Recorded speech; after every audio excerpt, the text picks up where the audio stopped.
Hello বন্ধুরা, আপনার দেখছেন সোয়ান মাল্টিমিডিয়া ইউটিউব চ্যানেল। তো প্রতিদিনের মতো আজও আপনাদের সামনে একটা নতুন ভিডিও নিয়ে আসছি।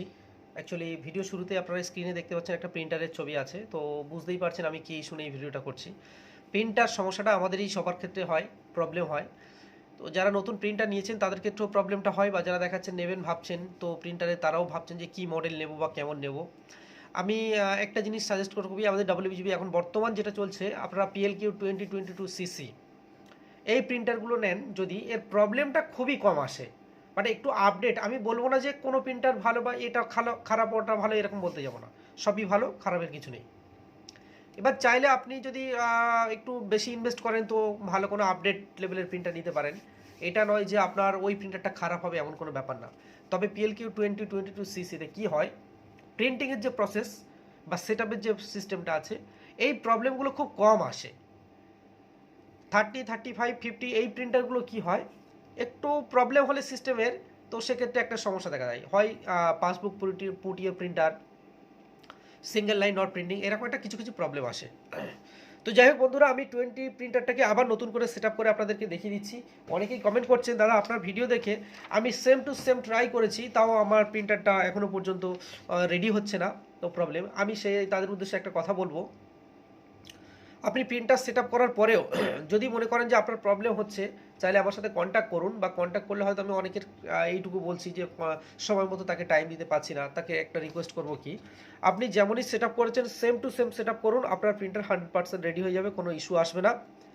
চাইলে আপনি একটা দিন হোল্ড করে রেখে দিন, তারপরের দিন এসে আবার মেশিনটাকে লগ ইন করবেন, দেখবেন সেখানে কোনো প্রবলেম আসবে না। তো বন্ধুরা দেখা যাক। তো বন্ধুরা, আমি সর্বপ্রথম কী করেছি, প্রিন্টারটাকে স্টপ করে রেখে দিয়েছি। এটা আমার পাওয়ার কেবিল লাগানো আছে, আদার্স অন্য কোনো কেবিল নেই। আমি এখানে শুধুমাত্র প্রিন্টারটা অফ করে রেখেছি সেট আপের জন্যই। এখানে সেট আপ করতে গেলে প্রথমত আমাকে কি করতে হবে, এই যে প্রেস দুটো আছে F1 F2, আমি এই দুটোকে প্রেস করে চেপে ধরবে, পা দিয়ে পাওয়ার বাটনটাকে অন করে নেব। তাহলে কি হবে, আমার অফলাইন মোডটা অন হয়ে যাবে। আমার যেহেতু সেট আপ করতে হবে অফলাইন মোড, তো অফলাইন মোডের লাইট চলে এসছে, এখানে প্রিন্টার রেডি লেখা চলে এসছে।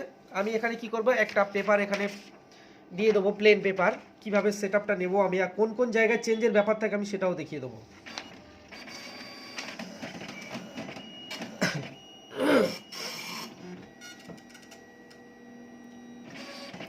তো বন্ধুরা, আগেই বলছি, আমি প্রথম আমাদের প্রিন্টারের সেট আপের কী আসে, ল্যাঙ্গুয়েজ অর্থাৎ ভাষা। আগে আমার এই প্রিন্টারের যে ভাষাটা আছে, এই ভাষাটাকে আমাকে, ল্যাঙ্গুয়েজটাকে আমাকে সেট আপ করতে হবে। এটা যেহেতু আমরা বেশিরভাগ ইন্ডিয়াতে যে কোনো সফটওয়্যার সিস্টেম যাই কিছু হোক না কেন, আমাদের এখানে চলে ইংলিশে। তো আমরা সর্বপ্রথম এখানে ইংলিশটাই রাখবো। এখানে 5টা 3টে 4টে 5টা 6টা ল্যাঙ্গুয়েজ দিয়েছে। ইংলিশ আছে, আমি ঠিকমতো বুঝতে পারছি, ফ্রান্সাইজ না কি একটা রয়েছে একটা, তারপরে রয়েছে আরও পর্তুগিজ, এরকম বিভিন্ন রকম 5-6টা আছে। যাই হোক, খুব ছোট্ট ছোট্ট লেখা আছে এখানে, আপনারা ভিডিওতে হয়তো অতটা বুঝতে পারবেন না, তাও আমি বলছি। এখানে কি বলছে, যদি কোনো রকম অপশান চেঞ্জের ব্যাপার হয়, অর্থাৎ যদি মেনু চেঞ্জ হয়, তাহলে আমাকে টাইপ করতে হবে F2। আর মেনু থেকে যদি তার কোনো অপশান চেঞ্জের ব্যাপারটা হয়, তাহলে আমাকে টাইপ করতে হবে F1। অর্থাৎ মেনু বলতে কোনটা, একটা সিরিয়ালের যে লাইনে যে মেনুটা থাকে, সেই মেনুর মধ্যে কোনো অপশান চেঞ্জ হলে তাহলে আমাকে F1 করতে হবে। আর যদি মেনুটাকে চেঞ্জ হয়, যে আমার এই মেনুটা ঠিকই আছে, আমি এটাকে কাজ করবো না, পরের মেনুতে যাব, তাহলে আমাকে F2 করতে হবে। তো আমি সর্বপ্রথম এখানে ইংলিশে আছি, তো আমি ইংলিশটা যেহেতু চেঞ্জ করব না, আমি F2টা টাইপ করব, দেখি আমার কি আসে। তো এখানে অলরেডি আমার ল্যাঙ্গুয়েজ ইংলিশই আছে। এখানে প্রিন্টার দি কন্টেন্ট সেটিং, কারেন্ট সেটিং আছে। তো আমি এটাও কারেন্ট সেটিং বলতে, আমি এটাও কোনো মেনু চেঞ্জ করব না, আমি এখান থেকে আবার F2 টাইপ করব।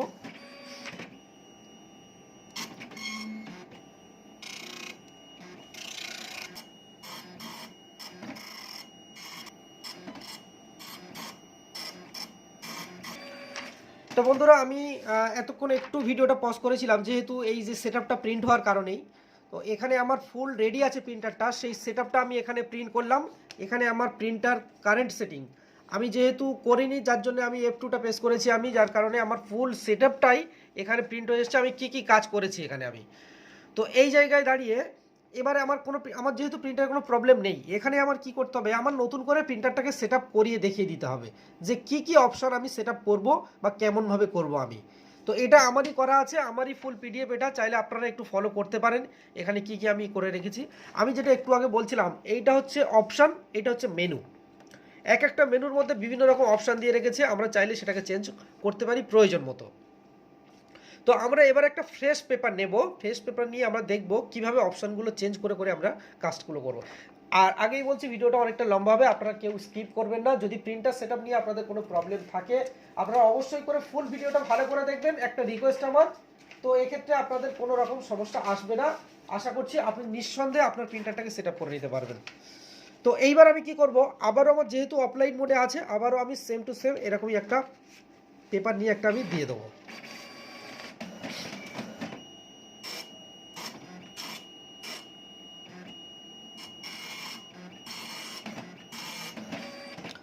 তো দেখুন বন্ধুরা, এখানে আমাদের কমন সেটিং চলে এসছে।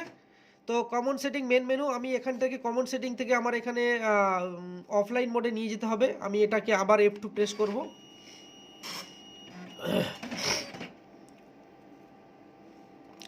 সফটওয়্যার সেটিং এসছে, যেহেতু সফটওয়্যার সেটিংটা আমি করব না, আমি আগেই বলেছি এখানে আমার কিছু কিছু মেনুর একটু প্রয়োজন আছে। তো সেই মেনুগুলো আপনাদেরকে দেখাতে হবে, যেখানে আপনারা একটু প্রবলেমের মধ্যে পড়ে যান। এইটা হচ্ছে আপনার সফটওয়্যার সেটিং আছে, আর এই সাইডটা আপনার বাম দিকেটা হচ্ছে কমন সেটিং আছে। তো সফটওয়্যার সেটিং যেহেতু আমার করতে হবে না, আমি আবার কি করব, F2টা প্রেস করব। তো আমার কমন সেটিংয়ের মধ্যে চলে এসছে আবার এই সাইডটা মেনু। তো এবার আমি F1টা প্রেস করব, কমন সেটিংয়ের মধ্যে আমার চেঞ্জের ব্যাপার আছে। তো এখানে হাই স্পিড ড্রাফট অন, এইটাকে আপনার অন থাকবে, হাই স্পিড ড্রাফট যেটা আছে এটা অন থাকবে। আবার আমি F1 প্রেস করব, ওটা যদি F2 করি তাহলে ওটাকে অফ হয়ে যাবে। এখানে আইএফ মোড যেটা আছে ইউএসবি করা আছে, এখানে ইউএসবিটা চেঞ্জের জায়গায় অনেকে আবার অন করে রেখে দেয়। তো আমি বলবো সবার উদ্দেশ্যে এটাকে ইউএসবি যেমন আছে ইউএসবি মোডেই রাখবেন, চেঞ্জ করার দরকার নেই। আবার আমি F1টা প্রেস করব। শুধুমাত্র আমার যে মেনুগুলো আছে এইগুলো একটু ফলো করবেন, আদারওয়াইজ অন্য কিছুতে ফলো করবেন না, তাহলে আপনার সমস্যা হতে পারে। ভিডিওগুলো স্টেপ বাই স্টেপ দেখুন কি কি করছি আমি। তারপরে এখানে আমার যেহেতু ওয়েট ফর সেকেন্ড টাইম যেটা আছে এটা আপনার 10 সেকেন্ডেই থাকবে, F1 প্রেস করুন। আমি আগেই বলেছি প্রিন্টার সেটা ভিডিও অনেকটাই লম্বা হবে, আপনারা কেউ স্কিপ করবেন না। তো এখানে আমার আরেকটা যেটা রয়েছে, আমি লেখাটা অতটা ফ্রেশ বুঝতে পারছি না। তো এই যে প্যারালাল আইপ মোড যেটা আছে এটা অন থাকবে, এটা অফ করার দরকার নেই, এটা আমরা অফ করবই না। এখানে আবার F1টা প্রেস করব। শুধুমাত্র আপনারা অপশানগুলো ফলো করবেন। প্যাকেট মোড অটো থাকবে, কারণ ওটাকে অফ করা যাবে না। আবারও F1টা প্রেস করব। যেহেতু আমি কোনো কিছু মেনু চেঞ্জ করছি না, এখানে যেখানে ব্যান্ড রেট যেটা করা আছে এখানে 19200 করা আছে, এই ব্যান্ড রেট যেটা আছে আপনারা চাইলে এখান থেকে এটা চেঞ্জ করতে পারেন। এখানে চেঞ্জ করলে আপনাদের এমন কোনো প্রবলেম আসবে না। 96 আছে, অনেকে এটাকে পুরোপুরি নর্মালি 600 করে দেয়। তো এখানে 4800 আছে, আমি দেখিয়ে দিচ্ছি। 2400 এর 4-5টা অপশান আছে। যাদের কারো কারো যদি ওই সিঙ্গেল লাইন নোট প্রিন্টিংয়ের ব্যাপার আসে আপনারা এই মেনুটাকে চেঞ্জ করতে পারেন। তো 600 চলে এসছে, এই 600ই থাকবে, আমি আর চেঞ্জ করবো না, ডাইরেক্ট F1 মোডে নিয়ে যাব। তো F1 মোডে গেলে দেখা যাচ্ছে ডাটা লেন্থ 7, অর্থাৎ ডাটা লেন্থ বলতে আমরা কোনগুলো বুঝি, যে এই যে ডেটার যে মেন এটা রয়েছে এটা এইরকমই থাকবে, আদার্স অন্য কোনো, তাহলে লাইন মেনটেন গুলিয়ে যাবে আমাদের। যেটা প্রিন্টারের আমরা অনেক সময় দেখি লাইনের উপর লাইন উঠে যাচ্ছে, এই যে সমস্যাটা আসে এটা এরই ক্ষেত্রে আসে। 7 আছে থাকবে। তো পরের ব্যাপারটা আমরা চেঞ্জ করব না, আমরা F1 টাইপ করব। তো এখানে এটাকে নান করা আছে, এইরকমই থাকবে, এটা অপশানটা চেঞ্জ করার দরকার নেই। আমরা আবার F1 প্রেস করব। তো পাসবুক অন, এটা অনই থাকবে, অফ করব না। আমরা আবার করব, পাসবুক যখন অফ করে দেবো তখন আমরা কি করব, এটা অনলাইন মোডে চলে যাবে। এখানে বেন্ডিং যে মোডটা আছে হরিজেন্টাল, অনেকে ভার্টিক্যাল মোডেও প্রিন্ট করে, এটাকে আপনারা যা খুশি করতে পারেন। হরিজেন্টাল আছে, আমি হরিজেন্টালি রেখে দেবো, যেহেতু আমার হরিজেন্টাল মোডে ভালো প্রিন্ট হচ্ছে। থিঙ্ক পেপার এটা অফ থাকবে, এটা অন করলে আপনার অনলাইন মোডে চলে যাবে। তো এটাকে আবার আমি F1 প্রেস করব, চেঞ্জের দরকার নেই। তো বার্জার মোড অন থাকবে, যেটা আমাদের সাউন্ড সিস্টেম বলি। তো আবারও F1 প্রেস করব, চেঞ্জ করার দরকার নেই। আবারও F1 প্রেস করব, আমি জাস্ট কয়েকটা অপশনের কথা বলবো আমি। আবারও F1 প্রেস করব। লো নয়েস মোড যেটা আছে অনই থাকবে, আবারও F1 প্রেস করব। আচ্ছা, আবারও F1 প্রেস করব। আচ্ছা, এটা পিন নাম্বার যেটা 1 থাকবে, আবারও F1 প্রেস করব। আমি পিডিএফটা শেষে আপনাদেরকে দেখিয়ে দেবো যে কোন কোন অপশান আমি কাজ করেছি, সো সেগুলো আপনারা ফলো করবেন। আবারও F1 প্রেস করব। আমরা স্টার্ট করেছি কমন সেটিং থেকে, কমন সেটিং পর্যন্ত লাস্ট শেষ করব আমরা। তো এখানে এটা অফই থাকবে, আবারও F1 প্রেস করব। স্মুথলি চলছে আমার প্রিন্টার, কোনো সমস্যা নেই। আমি প্রিন্টারটা নিয়েছি ব্যাঙ্ক অফ বরোদা কাজ চলাকালীন সেই সময়। তো আমার দেখতে পাচ্ছেন এখানে কমন সেটিং পর্যন্ত স্টার্ট হয়ে গেছে। আবার আমি F1 প্রেস করে দেখব আমার কি আসে। তো বন্ধুরা দেখতে পাচ্ছেন কমন সেটিংয়ের পরে হাই স্পিড ড্রাফট যেটা অন, অর্থাৎ আমি শুরু করেছিলাম কমন সেটিং থেকে, হাই স্পিড ড্রাফট আবার সেই পর্যন্ত চলে এসছে। এখানে আমার আর কিছু করার দরকার নেই, আমি ডিরেক্টলি এখানে কি করব, প্রিন্টারটাকে অফ করে দেবো আমি। আর আদারওয়াইজ অন্য কোনো অপশানে আমি হাত দেবো না, এখানে প্রিন্টারটাকে অফ করে।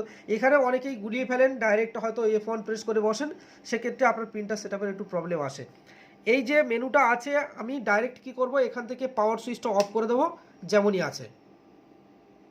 আবার পাওয়ার সুইচটা অন করব যাতে আমার পেপারটা বেরিয়ে আসে, নর্মাল মোডে এসে পেপারটা বেরিয়ে আসে। তো বন্ধুরা দেখতে পাচ্ছেন আমার প্রিন্টার পাওয়ার লাইট অন, কোনো রকম এরর লাইট কোনো কিছু নেই, ইজিলি প্রিন্ট হবে। আমি নর্মালি প্রিন্ট দিলে ইজিলি প্রিন্ট হবে। আপনারা জাস্ট শুধু আমার যে পিডিএফটা আছে একটু ফলো করবেন, একটু ফলো করবেন, দেখলে বুঝতে পারবেন এখানে আমি কি কি দেখিয়েছি। কোনো রকম চাইলে আপনারা পরিষ্কার এটাকে স্ক্রিনশট নিয়ে নিতে পারেন।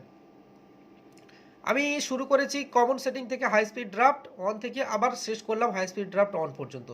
এই অপশানগুলো আপনারা চেঞ্জ করবেন। আমি জাস্ট একটাই অপশান চেঞ্জ করেছি, যেটা আপনার ব্যান্ড রেট যেটা হচ্ছে বিপিএস 19 মানে 19,200 যেটা আছে সেটাকে আমি 600 করেছি। এই অপটা এটাকে চেঞ্জের এমন কোনো ব্যাপার না, চাইলে আপনারা করতে পারেন, নাও করতে পারেন, ঠিক আছে। তো অবশ্যই আপনারা এই সেম প্রসেসে ফলো করুন, আপনাদের প্রিন্টারে কোনো রকম সমস্যা আসবে না। এবার টেকনিক্যালি যদি আপনার পিসিতে কোনো রকম ফল্ট হয় তো সেটা নিজেদের ব্যক্তিগত ব্যাপার। তো অনেকের দেখাচ্ছে উইন্ডোজ 10-এ একরকম হয়, উইন্ডোজ 11-এ একরকম হয়, একটু প্রবলেম আসে। আমি দেখেছি কারো কারো ক্ষেত্রে একটু প্রবলেম আসে, ভিডিও দেখার পরেও ফেস টু ফেস এগুলো হয় না। প্রিন্টার টেকনিক্যালি জিনিস, যতটুকু সামনে পাওয়া যায় ততটুকু ফ্রেশ হয়। তো বন্ধুরা ভালো থাকবেন সবাই। আজকের আমি প্রিন্টার সেটআপটা পরিষ্কার দেখিয়ে দিলাম। এর পরের ভিডিওতে দেখাবো আমি প্রিন্টার সেটআপ করে আমি সেই সেম প্রসেসে কেমন সুন্দর প্রিন্ট হচ্ছে।